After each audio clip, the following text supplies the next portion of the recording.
Selamat pagi, kami dari kelompok 3 akan mempresentasikan hasil diskusi kami dari masing-masing kelompok yang ada. Perkenalkan, yang pertama nama saya Sepriana dengan NIM 2210417716. Yang selanjutnya saya Laurentius Rodeo dengan NIM 2210417841.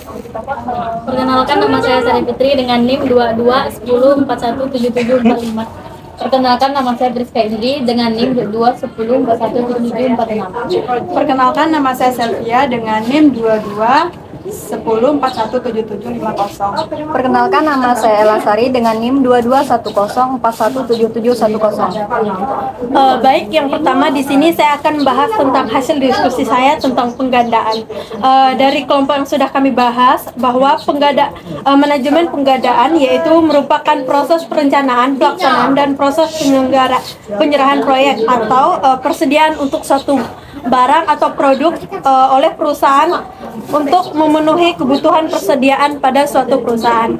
Selanjutnya, manajemen persediaan. Manajemen persediaan merupakan kegiatan perencanaan dan pengendalian persediaan barang dalam rangka memenuhi prioritas bersaing perusahaan terhadap permintaan konsumen. Tujuan dari persediaan adalah mempermudah atau memperlancar operasional perusahaan baik produksi maupun penjualan.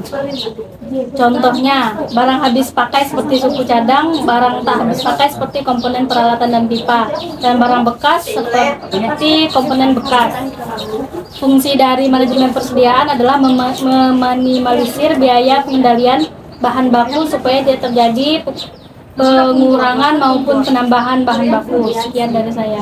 Selanjutnya, logistik dan distribusi adalah dua konsep yang berhubungan erat dalam manajemen pergerakan barang dan penyediaan layanan.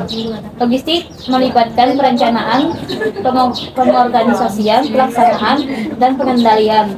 Semua aktivitas yang terkait dengan pergerakan penyimpanan dan pengiriman barang secara efisien. Tujuannya adalah untuk memastikan ketersediaan barang dengan waktu yang tepat, di tempat yang tepat, dan dengan biaya yang efisien.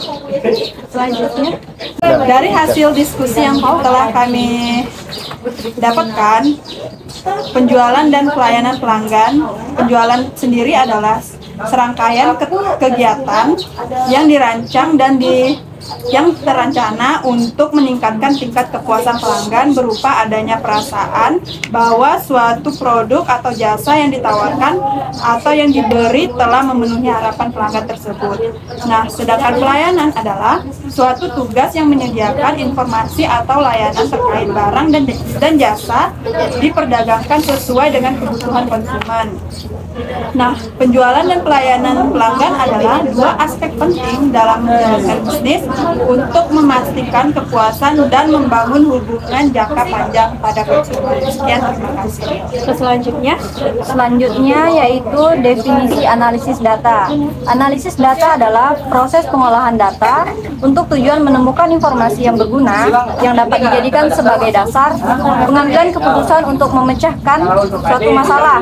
Proses analisis ini meliputi kegiatan pengelompokan data berdasarkan karakteristiknya, pembersihan data, transportasi data, pembuatan model data hingga mencari informasi penting dari data tersebut. Selanjutnya ada analisis data. Analisis data adalah proses pengolahan data untuk tujuan menemukan informasi yang berguna yang dapat dijadikan sebagai dasar pengambilan keputusan untuk memecahkan suatu masalah.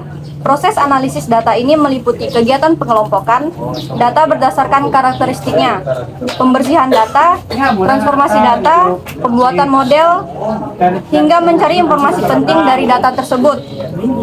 Secara umum, teknik analisis data terbagi menjadi dua kategori, yaitu teknik analisis data untuk penelitian kualitatif dan kuantitatif.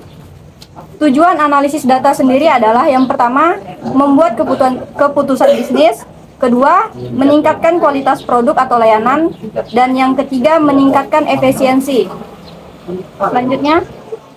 Selanjutnya adalah tentang kerjasama dengan supplier atau pemasok.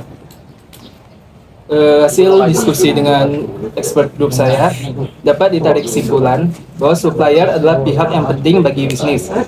Bisnis perlu menjalin hubungan yang baik dengan supplier untuk mendapatkan barang atau jasa yang berkualitas dengan harga yang kompetitif. Berikut adalah hal yang perlu diperhatikan dalam memilih supplier. Yang pertama, kualitas produk. Kedua, harga. Ketiga, keandalan. Keempat, ketersediaan barang. Dan yang kelima, layanan pelanggan.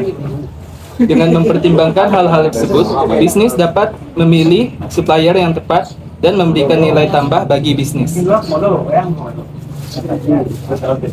Sekian presentasi dari kelompok kami.